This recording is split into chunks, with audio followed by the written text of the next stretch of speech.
الحمد لله رب العالمين والعاقبة للمتقين والصلاة والسلام على سيد المرسلين أما بعد قال الله تبارك وتعالى في كلامه المجيد أعوذ بالله من الشيطان الرجيم بسم الله الرحمن الرحيم خذ من أموالهم صدقة تطهرهم وتزكيهم بها وصل عليهم وقال تعالى في موضع آخر يوم يحمى عليها في نار جهنم فتكوى بها جباههم وجنوبهم وظهورهم هذا ما كنزتم لأنفسكم فذوقوا ما كنتم تكنزون صدق الله العظيم. وقال النبي صلى الله عليه وسلم من آتاه الله مالا فلن يؤدي زكاته مثل له ماله يوم القيامة شجاعا أخرى له زبيبتان يطوقه ثم يأخذ بلهزمتيه يعني شزقيه فيقول أنا مالك وأنا كنزك أو كما قال عليه الصلاة والسلام. محترم بزرگوں، عزیز ساتھیوں، یہ ماہ مبارک چل رہا ہے اور تمام عالم اسلام میں اہم فریضے کی ادائیگی کی جا رہی ہے. مسلمان اہم فریضہ روزہ کو ادا کر رہے ہیں.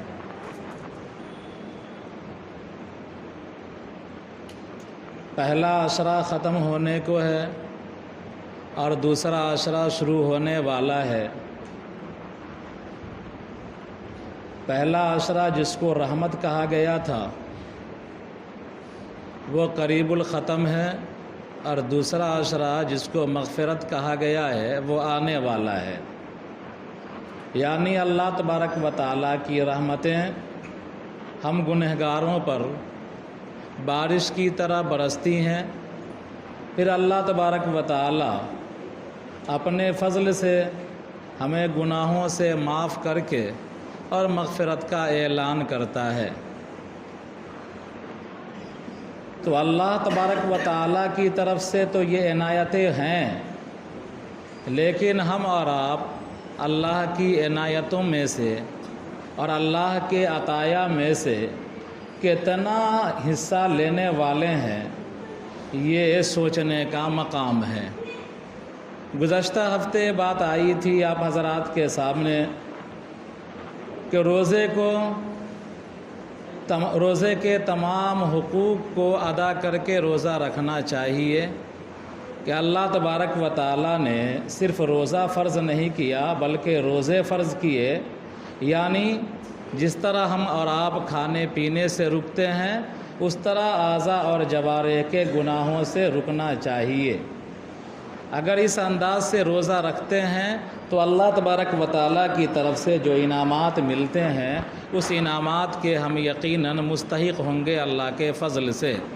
حدیث کے اندر آتا ہے کہ روزہ دار کے لیے اللہ تبارک و تعالیٰ جنت میں داخلے کے لیے خاص گیٹ بنوائے گا. جس طرح ہمارے یہاں جلسہ ہوتا ہے، پروگرام ہوتا ہے، شادی بیاہ کا موقع ہوتا ہے تو آپ حضرات گیٹ بناتے ہیں مہمان کے اکرام کے لیے. ایسے ہی اللہ تبارک و تعالیٰ روزہ داروں کے اکرام کے لیے جنت کا ایک دروازہ بنائے گا یا بنا رکھا ہے جس کا نام ہے باب ریان. اللہ تبارک و تعالیٰ تمام روزہ داروں کو جنت میں جو داخلہ عطا فرمائیں گے تو وہ اسی باب ریان ہو کر کے گزرے گا اور جنت میں داخلہ ہوگا. ریان کو ریان اسی لیے کہا جاتا ہے کہ اس دروازے سے داخل ہونے کے بعد نہروں کا مشاہدہ ہوگا، باغات کا مشاہدہ ہوگا، چشمے کا مشاہدہ ہوگا.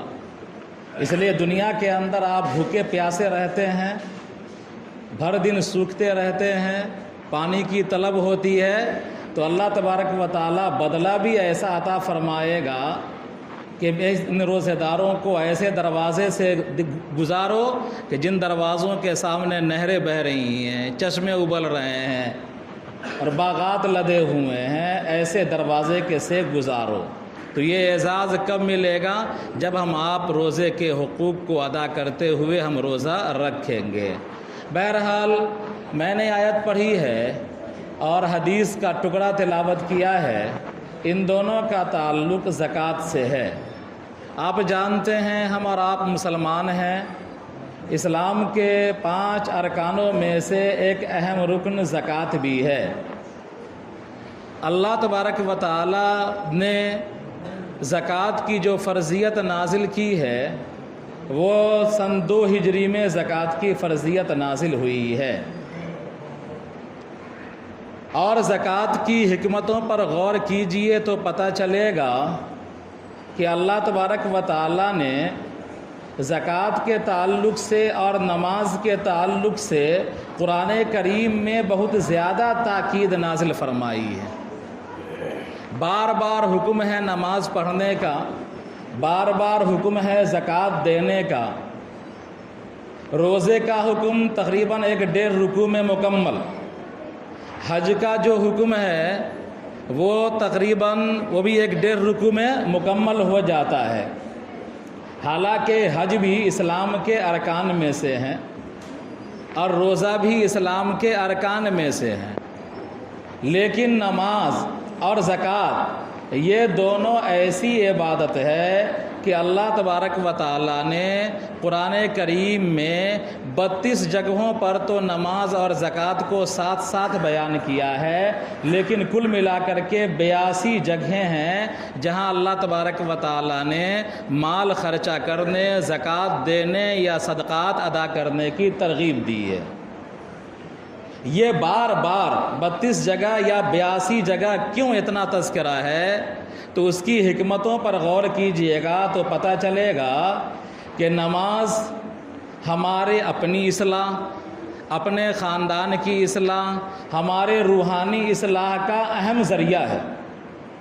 اس لیے کہ نماز کی خاصیت ہے ان الصلاۃ تنہی عن الفحشاء والمنکر، کہ نماز بے حیائی سے روکتی ہے۔ نماز پڑھ کے کوئی ڈائریکٹ جا کر کے چوری نہیں کرتا ہے، نماز پڑھ کے ڈائریکٹ زنا کرنے کے لیے نہیں چلا جاتا ہے، نماز پڑھ کے کوئی ڈکیتی کرنے کے لیے نہیں چلا جاتا ہے۔ عام طور پر نماز پڑھنے والا ان بیہودہ گناہوں سے بچتا ہے، بے حیائی کی باتوں سے بچتا ہے۔ تو نماز ہمارے لیے، ہمارے بال بچے پڑھتے ہیں ان کے لیے، ہمارے گھر کے افراد پڑھتے ہیں ان کے لیے، یعنی ہر آدمی کے انفرادی اصلاح کا اہم ذریعہ ہے نماز، اس لیے کہ یہ بے حیائی سے روکتی ہے، بری باتوں سے روکتی ہے۔ اور زکوٰۃ ہمارے قوم کے مادی اصلاح کا بڑا اہم ذریعہ ہے، اس لیے کہ اسلام، یہ مسلمان ایک قوم کے مانند ہیں۔ نبی کریم صلی اللہ علیہ وسلم نے جو تشبیہ دی ہے وہ تشبیہ دی ہے کہ جس طرح ہمارا بدن ہے وہ مختلف اعضاء سے مرکب ہے۔ اگر کوئی اعضاء کمزور ہوتا ہے اس کا اثر پورے بدن پر پڑتا ہے۔ اگر انگلی آپ کی ٹوٹ گئی تو اس کا درد پورا بدن محسوس کرتا ہے، کانٹا چبھتا ہے تو پورا بدن محسوس کرتا ہے۔ تو مسلمان ایک جسم کے مانند ہیں، اور دنیا میں بسنے والے جتنے افراد ہیں وہ قوم مسلم کے اعضاء اور جوارے ہیں۔ لہذا اسلام یہ چاہتا ہے، اسلام کی خوبی یہ ہے کہ ہمارا اعضاء مکمل صحیح سالم رہے۔ اگر ہمارے انگلی میں تکلیف ہے تو پورا بدن تکلیف محسوس کرتا ہے، اگر پیر ہمارا ٹیڑھا ہو گیا ہے تو ہم ٹھیک سے چل نہیں پاتے، اگر ہاتھ میں ہمارے فریکچر ہو گیا ہے تو ہم ٹھیک سے بیٹھ نہیں پاتے، کھا نہیں پاتے ہیں۔ تو ایسے ہی بحیثیت قوم اگر ہم اللہ تبارک و تعالیٰ نے ہم کو صاحب ثروت بنایا ہے، مالدار بنایا ہے، لیکن ہماری ہی قوم میں کچھ افراد ایسے ہیں جو نانے شبینہ کے محتاج ہیں، جو مکان جن کے پاس نہیں ہے، کاروبار جن کے پاس نہیں ہے، قرض میں ڈوبے ہوئے ہیں، بے روزگار ہیں، محتاج ہیں، تنگ دست ہیں، بیوائیں ہیں، وہ ہمارے قوم کے افراد ہیں۔ جب تک ان کی اصلاح نہیں ہوگی تب تک ہمارا پورا باڈی صحیح سالم نہیں رہ سکتا۔ اس لیے اللہ تبارک و تعالیٰ نے زکوٰۃ کی فرضیت نازل فرمائی تاکہ یہ مال انسان کے پاس اکٹھا نہ رہے بلکہ مالدار کے پاس سے مال نکلے اور غریبوں کے پاس پہنچ جائے، تاکہ وہ غریب بھی اس غریب بھی اس مال کے ذریعے سے اپنے زندگی کے استر کو، اپنے زندگی کے لیول کو اونچا کرنے والا ہو جائے۔ حضرت معاذ ابن جبل رضی اللہ تعالی عنہ ہیں، بڑے صحابی ہیں۔ آپ صلی اللہ علیہ وسلم نے ان کو یمن کا گورنر بنا کر کے بھیجا۔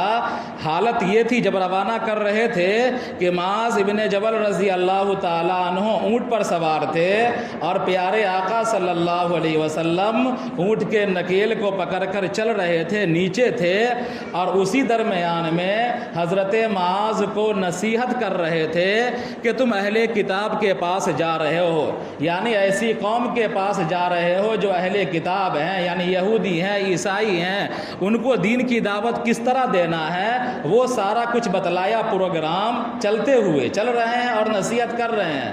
اور پھر اسی میں آپ صلی اللہ علیہ وسلم نے فرمایا کہ جب وہ نماز پر آ جائیں، اسلام قبول کر لیں، نماز پر آ جائیں تو ان کو زکوٰۃ کی ترغیب دینا۔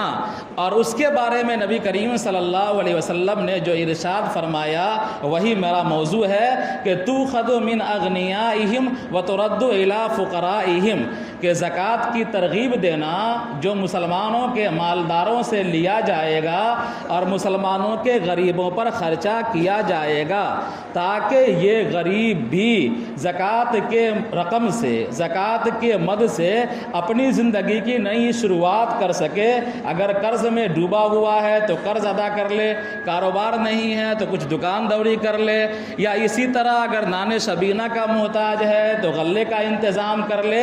جب تک غریب کی زندگی اونچی نہیں اٹھے گی تب تک بحیثیت قوم ہم صحیح سالم نہیں رہ سکتے۔ اس لیے اللہ تبارک و تعالیٰ نے زکوٰۃ کی مشروعیت سن 2 ہجری میں نازل فرمائی۔ بہرحال تو ہم کو اور آپ کو اللہ تبارک و تعالیٰ نے جو مال دیا ہے، اس مال میں سے 2.5% جو اللہ تعالیٰ نے حق رکھا ہے غریبوں کا، فقیروں کا، خوش دلی کے ساتھ، بشاشت کے ساتھ ادا کرنا چاہیے۔ ایسا نہیں کہ زکوٰۃ کی ادائیگی کو ہم بوجھ سمجھنے لگے، زکوٰۃ کی ادائیگی کو ہم ٹیکس اور تاوان سمجھنے لگے۔ اگر ہم ایسا سمجھتے ہیں اور پھر زکوٰۃ ہمارے دلوں پر گرا گزرتا ہے اور زکوٰۃ کی ادائیگی کو ہم یہ سمجھتے ہیں کہ مال اس سے ہمارا کم ہو جائے گا، تو اللہ تبارک و تعالیٰ نے ایک آیت اتاری ہے، الشیطان یعدکم الفقر ویأمرکم بالفحشاء واللہ یعدکم مغفرۃ منہ وفضلا واللہ واسع علیم، کہ دیکھو یہ خیالات جو تم کو آتے ہیں کہ زکوٰۃ کی ادائیگی سے یا صدقات کی ادائیگی سے یا خیرات کی ادائیگی سے ہمارا مال کم ہو جائے گا، تو یہ شیطان تم کو فقر کا اندیشہ دلاتا ہے، شیطان تمہارے دلوں میں وسوسہ ڈالتا ہے ایسا۔ اور اللہ تبارک و تعالیٰ کا حال یہ ہے کہ واللہ یعدکم مغفرۃ منہ وفضلا، کہ اللہ تبارک و تعالیٰ تم کو مغفرت کی دعوت دیتا ہے، مغفرت کی طرف بلاتا ہے، اپنے فضل کی طرف بلاتا ہے۔ یعنی اگر تم کو اللہ تبارک و تعالیٰ نے مال دے رکھا ہے تو بغیر کسی خدشے کے، بغیر کسی اندیشے کے تم زکوٰۃ ادا کرو، صدقات ادا کرو۔ اگر تم زکوٰۃ ادا کرتے ہو پابندی سے تو بخیل کی صف سے نکل جاتے ہو، اور زکوٰۃ کے علاوہ ایکسٹرا صدقہ و خیرات کرتے ہو تو تم سخی بن جاؤ گے، اور اللہ تبارک و تعالیٰ سخی کو پسند کرتا ہے۔ سخی کو کے بارے میں ہے کہ السخی قریب من اللہ، سخی اللہ کا قریبی ہو جاتا ہے، اور بعید من النار، جہنم سے دور ہو جاتا ہے، قریب من الجنہ، جنت سے قریب ہو جاتا ہے۔ تو اگر ہم اپنی زکوٰۃ کو صحیح سے ادا کرتے ہیں تو ہم بخیل نہیں ہیں، اور اگر زکوٰۃ کے علاوہ ایکسٹرا اگر ہم ادا کرتے ہیں، صدقہ و خیرات کرتے ہیں، تو اللہ تبارک و تعالی ہم کو سخیوں کی فہرست میں شامل کرے گا۔ اگر کوئی آدمی استطاعت کے باوجود، مال اللہ نے دے رکھا ہے، سال گزر گیا ہے، اس کے باوجود بھی زکوٰۃ ادا نہیں کرتا، تو میں نے آیت پڑھی ہے، اس آیت کے اندر اللہ تبارک و تعالی نے فرمایا کہ جو لوگ اپنے مالوں کی زکوٰۃ نہیں نکالتے اور مال میں بخیلی کرتے، ایسے لوگوں کو بخیل کہا گیا جو زکوٰۃ نہیں نکالتے ہیں، تو جو مال کی زکوٰۃ نہیں نکالتے ہیں، مال کی بخیلی کرتے ہیں، تو وہ یہ نہ سمجھے کہ ان کے لیے بہتر ہے، بلکہ ان کے لیے برا عمل ہے یہ، اور ان کا انجام اس کو بھگتنا پڑے گا۔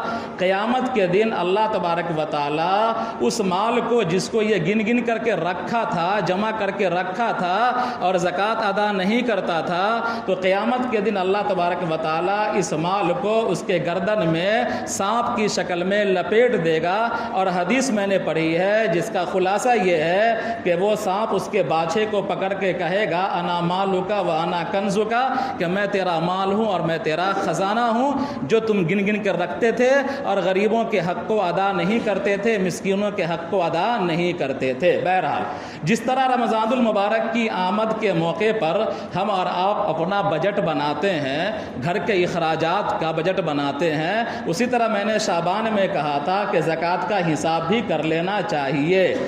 یہ کیا طریقہ ہو گیا ہے، اور عام طور پر مسلم بستیوں کے اندر یہ لت لگ گئی ہے کہ زکوٰۃ نکالتے تو ہیں لیکن کہتے ہیں 10 کے بعد، 15 کے بعد، 20 کے بعد ہم ادا کریں گے۔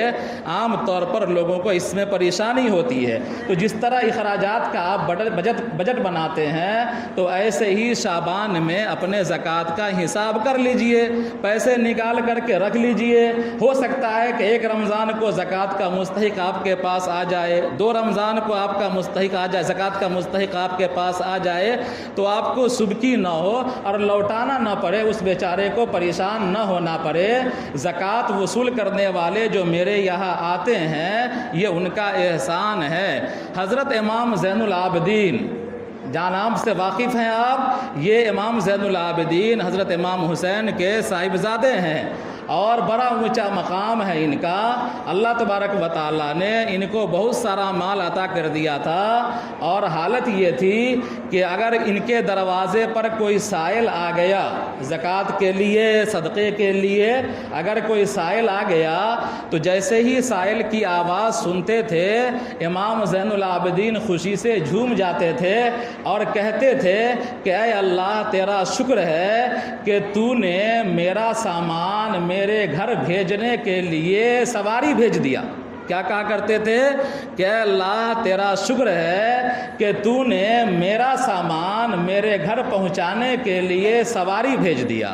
مطلب یہ ہے کہ یہ سامان یعنی مال تو میرا ہے، اور میرا اصلی گھر جنت ہے، اور یہ جو سائل آیا ہے یہ آپ نے بھیجا ہے، اس سائل کو ہم زکوٰۃ دیں گے، صدقات دیں گے، گویا کہ ہم نے آپ کو دیا، اور آپ کو دینے کا مطلب ہے کہ آپ اس کا بدلہ جنت میں عطا کریں گے۔ تو امام زین العابدین رحمۃ اللہ علیہ سائل کے آنے پر اس طرح خوش ہو کر کے جملے ارشاد فرماتے تھے کہ اے اللہ تیرا شکر ہے کہ تو نے میرا سامان میرے گھر یعنی جنت میں پہنچانے کے لیے سواری بھیج دیا۔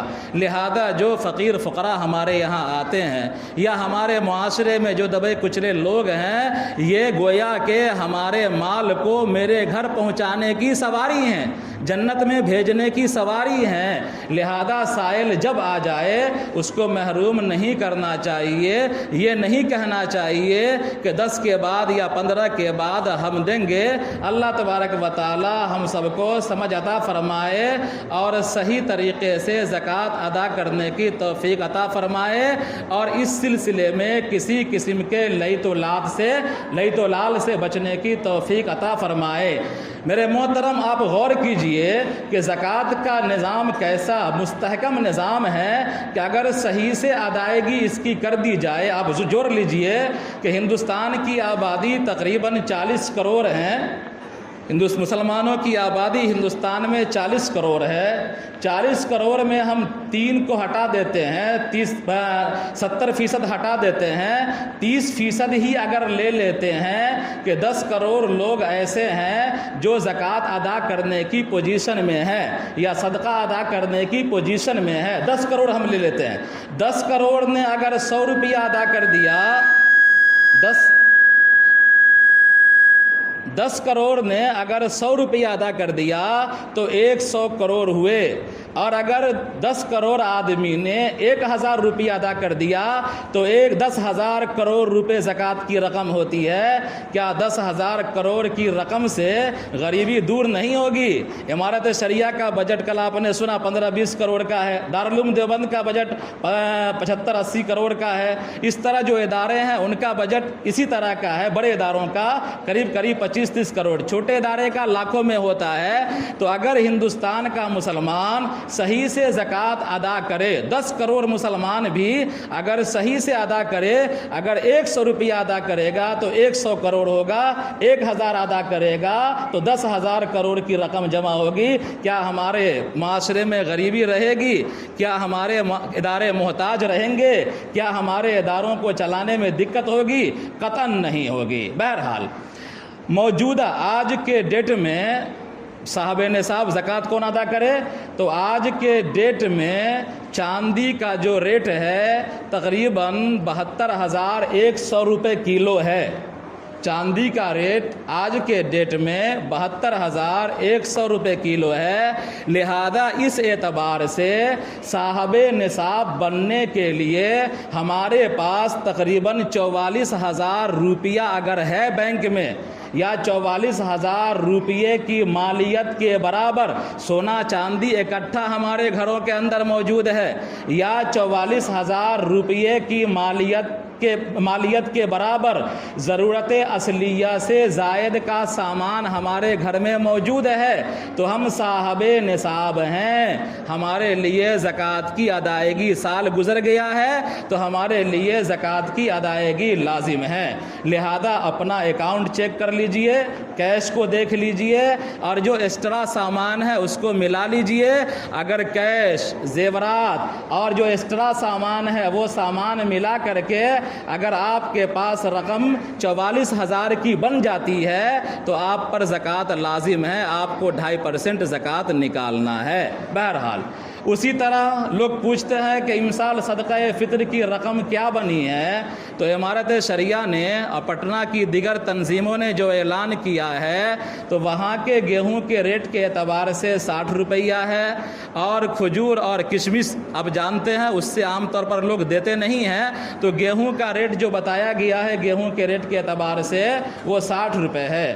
تو وہاں کے اعتبار سے اپنے بستی کا جائزہ لے لیجئے, اپنے مارکیٹ کا جائزہ لے لیجئے. اگر آپ گیہوں سے نکالنا چاہتے ہیں صدقہ فطر تو 1.25 کلو گیہوں کا وزن جوڑ لیجئے, یا 1.25 کلو گیہوں دے دیجئے, یا اس کے وزن کے برابر جو قیمت ہوگی وہ قیمت آپ دے دیجئے. اگر جو سے دینا چاہتے ہیں تو 3.5 کلو جو کی قیمت معلوم کر لیجئے کتنا ہے, تو 3.5 کلو جو دے دیجئے کسی غریب کو, یا 3.5 کلو جو کے برابر جو قیمت ہوگی وہ قیمت دے دیجئے. کھجور سے نکالنا ہے تو 3.5 کلو کھجور کی قیمت معلوم کر لیجئے سمیم بھائی کے پاس جا کر کے کہ کتنا بنے گا, اور پھر آپ وہ دے دیجئے کسی غریب کو. کشمش سے نکالنا چاہیں 3.5 کلو کشمش کا ریٹ معلوم کر لیجئے, اتنا دے دیجئے آپ. 3.5 کلو کی قیمت کتنی ہوگی؟